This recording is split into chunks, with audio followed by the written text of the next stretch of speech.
ہم بات کریں گے حساب و کتاب کی. But when we talk about in the context of آخرت سو اٹس مین اعمال پر آگاہ کرنا. کسی کا حساب تو بڑے کنوینئنٹ وے میں ہوگا, کسی کا سختی کے ساتھ ہوگا. قیامت پہ حساب کفار کا بھی ہوگا اور عام مومنین کا بھی ہوگا, غافلین کا بھی ہوگا, واصلین کا بھی ہوگا. تیسری پیشی کے وقت نامہ اعمال اڑ اڑ کر ہاتھوں میں آئیں گے. بس کوئی انہیں دائیں ہاتھ میں پکڑے گا, کوئی بائیں ہاتھ میں لے گا. سب سے پہلے جانوروں اور کیڑے مکوڑوں کا حساب لیا جائے گا. ہے نا عجیب بات؟ تو کیوں نہ آج سچی توبہ ہی کر لیں, سچی توبہ کر کے اللہ کو راضی کر لیں. یہ ہمارے ایمان کا پارٹ ہے, یاد رکھیے گا. اقرا کتابک کفا بنفسک اليوم علیک حسیبا. السلام علیکم ورحمۃ اللہ وبرکاتہ. ناظرین کیسے ہیں آپ؟ سب ٹھیک ہیں؟ آپ کو ہماری ویب سیریز قیامت کے بعد میں خوش آمدید کہتے ہیں, آفٹر ججمنٹ ڈے. آج کی ایپیسوڈ میں ہم بڑی دلچسپ معلومات حاصل کریں گے, بڑی کمال کی چیزیں معلوم ہوں گی, اور ہم بات کریں گے حساب و کتاب کی. جی ہاں, آن دا ڈے آف ججمنٹ حساب و کتاب ہوگا, اکاؤنٹیبلٹی ہوگی. وہ کیسے ہوگا, وہ بک آف ڈیڈ کیسے حساب کتاب ہوں گی, وہ سب آپ کو انشاءاللہ بتائیں گے. واٹ از دا میننگ, حساب کا کیا معنی ہے؟ شمار یعنی کاؤنٹ کرنا. But when we talk about in the context of آخرت for hereafter so it's mean, اس کا معنی کیا بنے گا؟ اللہ تعالیٰ کا لوگوں کو محشر سے جنت یا دوزخ کی طرف بھیجنے سے پہلے ان کے اعمال پر آگاہ کرنا. آخرت میں ہونے والا حساب حق ہے. اب ہمارا عقیدہ کیا ہونا چاہیے؟ غور سے سن لیجیے. آخرت میں ہونے والا حساب حق ہے, یعنی آخرت میں یہ حساب لازمی ہوگا. اس پر عقیدہ رکھنا ہمارے ایمان کا پارٹ ہے. یہ عقیدہ قرآن مجید, سنت اور اجماع سے ثابت ہے. اور یہ بھی یاد رہے کہ مومن, کافر, انسان اور جنات سب کا حساب ہوگا, سوائے ان کا جن کی ایکسیپشنز یعنی جن کی جو استثناء ہیں. احادیث مبارکہ میں جن کے بارے میں استثناءات آ گئی ہیں. یہ عقیدہ رکھنا کہ آخرت میں کوئی حساب کتاب نہیں ہوگا, یہ دائرہ اسلام سے خارج کرنے والا عقیدہ ہے. یہ ہمارے ایمان کا پارٹ ہے, یاد رکھیے گا. سب سے پہلے اس پر بات کرتے ہیں کہ اس حساب کی کیفیت کیسی ہوگی. کیا خاص بندوں سے بھی حساب ہوگا؟ عام مسلمان کا حساب کیسے ہوگا؟ اور غیر مسلموں کے ساتھ, نان بلیورز کے ساتھ کیا معاملہ ہوگا؟ یہ بات یاد رکھیں کہ ہر ایک شخص کے حساب کی کیفیت ڈیفرنٹ ہوگی, مختلف ہوگی. کسی کا حساب تو بڑے کنوینئنٹ وے میں ہوگا, آسانی سے ہو جائے گا. کسی کا سختی کے ساتھ ہوگا. کسی کا کانفیڈینشلی ہوگا, یعنی اس کو چھپا کے حساب لیا جائے گا. کسی کا اعلانیہ ہوگا. کسی کا زجر اور سختی کے ساتھ ہوگا. تو کسی کا فضل کے ساتھ حساب کیا جائے گا, اس کے ساتھ عدل کیا جائے گا. حضرات انبیاء کرام علیہ السلام سے ان کے اپنے اعمال و تبلیغ کے متعلق کوئی سوال نہیں ہوگا. ان سے سوال ان کی امتوں کے متعلق ہوگا کہ انہوں نے کیا عقائد و اعمال اختیار کیے, تمہاری قوموں نے تمہارے ساتھ کیا برتاؤ کیا, تمہاری اطاعت کی یا مخالفت کی. ان انبیاء کی شان تو بہت بلند و بالا ہے. ان کے بعض خادموں کا بھی حساب و کتاب نہیں ہوگا. سبحان اللہ. قیامت پہ حساب کفار کا بھی ہوگا اور عام مومنین کا بھی ہوگا. مومنوں میں گناہ گاروں کا بھی حساب ہوگا, صالحین کا بھی ہوگا, غافلین کا بھی ہوگا, واصلین کا بھی ہوگا. مگر حساب کے انداز میں فرق ہوگا, ڈفرنٹ طریقے سے. یہ سمجھے کہ ان کا الگ الگ پروٹوکول ہوگا. کفار کا حساب انہیں رسوا کرنے کے لیے ہوگا, مومنوں کا حساب ان کی عزت بڑھانے کے لیے ہوگا. دیکھیں نا, کسی کی رپورٹ اناؤنس ہو, اس کو پتا ہے کہ میرے بہت شاندار نمبر ہیں اور میں جناب بڑے اچھے نمبروں سے پاس ہوا ہوں, یا میں پوزیشن ہولڈر ہوں, تو وہ چاہتا ہے میری رپورٹ کا اناؤنسمنٹ ہو. تو کیا خوبصورت جملہ ہم نے سنا کہ مومنوں کا حساب ان کی عزت بڑھانے کے لیے ہوگا. اس لیے مومنوں کے گناہوں کا حساب خفیہ ہوگا اور نیکیوں کا حساب اعلانیہ ہوگا. کفار کے منہ کالے ہوں گے اور مومنوں کے چہرے روشن ہوں گے. کیا شان ہے میرے رب کی. ناظرین, یہ حساب و کتاب ایسا ہے کہ اس پر گواہ بھی پیش ہوں گے, اور وہ گواہ اعمال لکھنے والے فرشتے ہیں, وہ اینجلز جو ہمارے ساتھ ہوتے ہیں اور ہمارے اعمال لکھتے ہیں. اللہ تعالیٰ آخر میں خود بھی بندوں کو ان کے اعمال بتائے گا کہ تم نے یہ کیا تھا. میدان محشر کے حساب اور قبر کے سوالوں میں فرق ہے. قبر میں صرف 3 سوال ہوں گے, مگر حشر میں جیسا بندہ ویسا اس کا حساب. اللہ کریم ہم سب کو بے حساب بخش دے. یاد رہے کہ قیامت کے دن اللہ کے حضور لوگ 3 بار پیش ہوں گے. پہلی 2 پیشیوں میں لوگ حجت پیش کریں گے. یہ لوگ اللہ کے دشمن ہوں گے, دشمنان خدا ہوں گے. وہ اس لیے جھگڑیں گے کہ وہ اپنے رب کو پہچانیں گے ہی نہیں. ان کے خیال میں وہ اپنے رب سے جھگڑ کر نجات پا لیں گے اور ان کی دلیل اور بات مان لی جائے گی. حالانکہ ایسا نہیں ہوگا, انہیں جہنم میں ڈال دیا جائے گا. تیسری پیشی کے وقت نامہ اعمال اڑ اڑ کر ہاتھوں میں آئیں گے. بس کوئی انہیں دائیں ہاتھ میں پکڑے گا, کوئی بائیں ہاتھ میں لے گا. یہ پیشی مسلمانوں کی ہوگی, اور یہ سب سے بڑی پیشی ہوگی. یہاں ہو سکتا ہے کسی کے ذہن میں یہ بات آئے کہ نامہ اعمال کہاں محفوظ تھے جو اب ہوا میں اڑ کر بندوں تک پہنچے ہیں. تو اس کا جواب یہ ہے کہ سرور عالم صلی اللہ تعالیٰ علیہ وسلم نے فرمایا تمام اعمال نامے عرش کے نیچے ہیں. جب قیامت کا دن ہوگا تو اللہ پاک ایک ہوا بھیجے گا جو اعمال ناموں کو اڑا کر کسی کے دائیں اور کسی کے بائیں ہاتھ میں پہنچا دے گی. اور نامہ اعمال کی پہلی لائن یا آپ ہیڈنگ کہہ لیں، تحریر کیا ہوگی؟ فرسٹ لائن، اقرا کتابک کفا بنفسک الیوم علیک حسیبا. فرمایا جائے گا کہ اپنے نامہ اعمال پڑھ، آج اپنے متعلق حساب کرنے کے لیے تو خود ہی کافی ہے. اس روز وہ شخص بھی پڑھے گا جسے دنیا میں پڑھنا نہیں آتا تھا، یعنی جو شخص دنیا میں جاہل تھا، پڑھنا لکھنا نہیں جانتا تھا، وہ بھی پڑھ لے گا. نامہ اعمال ملتے وقت لوگوں کی بڑی عجیب کیفیات ہوں گی ناظرین. ایک شخص کو اس کا کھلا ہوا نامہ اعمال دیا جائے گا تو وہ عرض کرے گا اے میرے رب، میری فلاں نیکیاں جو میں نے کی تھی کہاں گئیں؟ میں اپنی بک آف ڈیڈ میں، اپنے نامہ اعمال میں اسے نہیں دیکھ پا رہا ہوں. رب تعالیٰ ارشاد فرمائے گا چونکہ تو نے لوگوں کی غیبت کی تھی وہ سب نیکیاں مٹا دی گئی. ناظرین واقعی کچھ گناہ ایسے ہیں کہ نیکیاں ٹرانسفر ہو جاتی ہیں. حسد کرنے والے کے بھی بارے میں فرمایا نا کہ حسد اس کی نیکیوں کو ایسے کھا جاتا ہے جیسے آگ لکڑی کو کھا جاتی ہے. اسی طرح غیبت کرنے والا جس کی غیبت کرتا ہے اس کی نیکیاں اس کے اکاؤنٹ میں ٹرانسفر کر دی جاتی ہیں. تو کتنی بڑی بے وقوفی ہے کہ آج کے دور میں نیکی کرنا ہی مشکل ہے اور بندہ ایسے گناہ کرے کہ اس کی جناب نیکیاں ہی تباہ کر دی جائیں. ناظرین ہمیں غور کرنا ہے کہ ایسے گناہ نہ کریں کہ بڑی مشکل سے کمائی ہوئی نیکیاں کہیں جب بک آف ڈیڈ کھلے، اعمال نامہ کھلے تو وہ ڈیلیٹ ہو چکی ہوں. اچھا، پھر مومن نیک پرہیزگار لوگوں کو ان کا نامہ اعمال رب کریم کے پردہ رحمت میں عطا کیا جائے گا. جو اپنی برائیوں کو پڑھے گا تو انہیں پڑھ کر اس کے چہرے کا رنگ اڑ جائے گا. پھر جب وہ اپنی نیکیاں پڑھے گا تو اس کی چہرے کی رنگت واپس آ جائے گی. پھر جب وہ دوبارہ نامہ اعمال کو دیکھے گا تو اس کی برائیوں کو نیکیوں میں تبدیل کیا جا چکا ہوگا. اس وقت بندہ انتہائی خوشی کی حالت میں اپنی جماعت، اپنے اہل خانہ اور قرابت داروں سے کہے گا. قرآن پاک میں آیت موجود ہے جس کا ترجمہ ہے لو میرے نامہ اعمال پڑھو، کیونکہ اب تو اس کے گناہ نیکیوں میں بدل گئے ہوں گے نا. پیارے ویورز، جس کو اس کا نامہ اعمال رائٹ ہینڈ داہنے ہاتھ میں ملے گا اس کا حساب سختی کے بغیر نہایت آسانی سے ہوگا. اس کے چھوٹے گناہ بھی معاف ہو جائیں گے، اور جس سے اس کے تمام اعمال کا حساب لیا جائے گا وہ عذاب سے نہیں بچ پائے گا. سب سے پہلے جانوروں اور کیڑے مکوڑوں کا حساب لیا جائے گا. ہے نا عجیب بات؟ جی ہاں، نبی پاک علیہ الصلوۃ والسلام نے ارشاد فرمایا بروز قیامت جس جھگڑے کا سب سے پہلے فیصلہ ہوگا وہ سینگ والی اور بغیر سینگ والی دو بکریوں کے درمیان ہوگا. جب جانوروں اور کیڑے مکوڑوں کے درمیان فیصلہ ہو جائے گا اور کسی کا کوئی حق باقی نہیں رہے گا تو ان کو مٹی بنا دیا جائے گا. پھر انسانوں اور جنوں کو اٹھایا جائے گا اور اللہ پاک ان سے حساب لے گا. تو غیر مسلم تمنا کرے گا کہ کاش میں مٹی ہوتا، مجھے اٹھایا نہ جاتا، مجھے دوبارہ حساب کتاب نہ دینا پڑتا. اس کے بعد سب سے پہلے حضرت اسرافیل علیہ السلام کو بلایا جائے گا. ان کا رب ان سے فرمائے گا تم نے میرے پیغام کے بارے میں کیا عمل کیا؟ کیا تم نے میرا پیغام پہنچا دیا تھا؟ وہ عرض کریں گے اے میرے رب جی ہاں، میں نے پیغام جبرائیل تک پہنچا دیا تھا. پھر حضرت جبرائیل علیہ السلام سے رسولوں تک پہنچانے کے بارے میں اور رسولوں سے امتوں تک پہنچانے کے بارے میں سوال کیا جائے گا. امتوں سے جب پوچھا جائے گا کہ رسولوں نے تم تک پیغام پہنچایا تو اس پر کچھ جھٹلائیں گے، کچھ تصدیق کریں گے. رسول عرض کریں گے ہمارے پاس ان جھٹلانے والوں کے خلاف گواہ ہیں. اللہ فرمائے گا گواہ کون ہے؟ وہ عرض کریں گے امت محمدیہ صلی اللہ علیہ وسلم ہے. جی ہاں اے نبی پاک کے امتیوں مبارک ہو، آپ پچھلی قوموں، پچھلے نبیوں کی امتوں کی بھی گواہ ہیں. چنانچہ امت محمدیہ کو بلایا جائے گا، ان سے پوچھا جائے گا کیا تم گواہی دیتے ہو کہ ان رسولوں نے ہمارا پیغام امتوں تک پہنچا دیا تھا؟ وہ عرض کریں گے جی ہاں. دیگر امتیں کہیں گی اے ہمارے رب یہ ہمارے خلاف کیسے گواہی دے سکتے ہیں، انہوں نے تو ہمارا زمانہ پایا ہی نہیں ہے. تو اللہ پاک جاننے کے باوجود پھر امت محمدیہ سے سوال فرمائے گا ان کے خلاف تم کیسے گواہی دے رہے ہو حالانکہ تم نے تو ان کا زمانہ پایا ہی نہیں. تو وہ عرض کریں گے اے ہمارے رب تو نے ہماری طرف اپنا رسول بھیجا اور تو نے ہم پر ایک کتاب اتاری اور تو نے اس میں بیان فرمایا کہ انبیاء کرام نے تیرے احکام کی تبلیغ کر دی تھی، بس ہم تو اس کے مطابق گواہی دے رہے ہیں جس کا تو نے ہم سے بیان فرمایا ہے.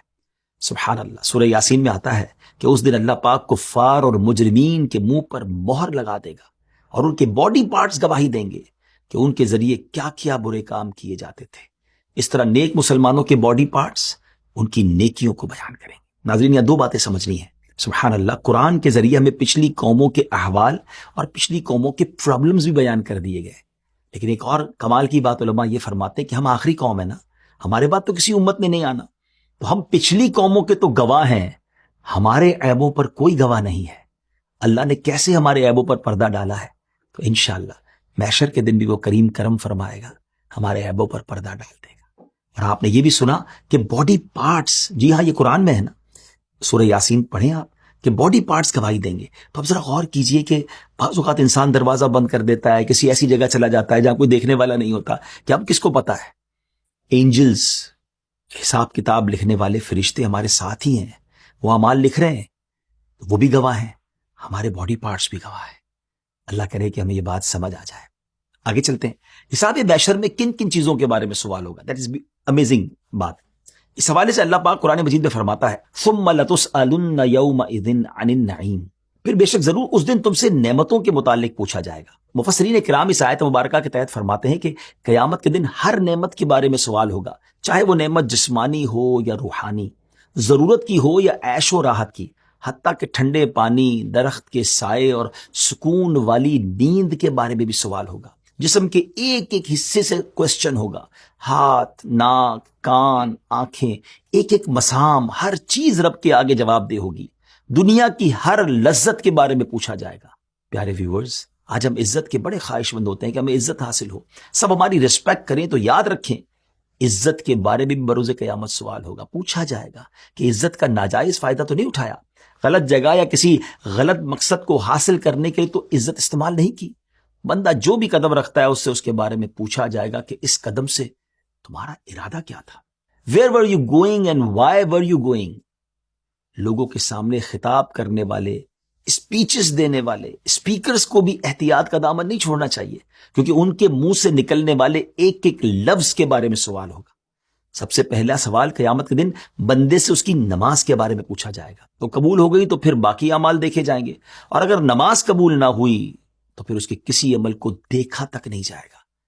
اب وہ لوگ جو نماز پڑھتے نہیں ہیں، غور کر لیجئے، پہلا question on the day of judgement, جب حساب شروع ہوگا تو نماز کی بات ہوگی. اتنا امپورٹنٹ ہے نماز پڑھنا. رسول پاک علیہ السلام حضرت ابوبکر صدیق رضی اللہ تعالیٰ عنہ اور حضرت عمر رضی اللہ تعالیٰ عنہ کے ساتھ ایک انصاری صحابی کے باغ میں تشریف لے گئے اور اس سے فرمایا ہمیں تازہ کھجوریں کھلاؤ. باغ کا جو مالک تھا وہ کھجوروں کے خوشے لا کر اس نے پیش کر دیے. آپ اور صحابہ کرام نے اس میں سے کھایا، پھر آپ نے ٹھنڈا پانی منگوا کر پیا اور ارشاد فرمایا تم سے اس کھانے اور پینے کے بارے میں بروز قیامت ضرور سوال ہوگا.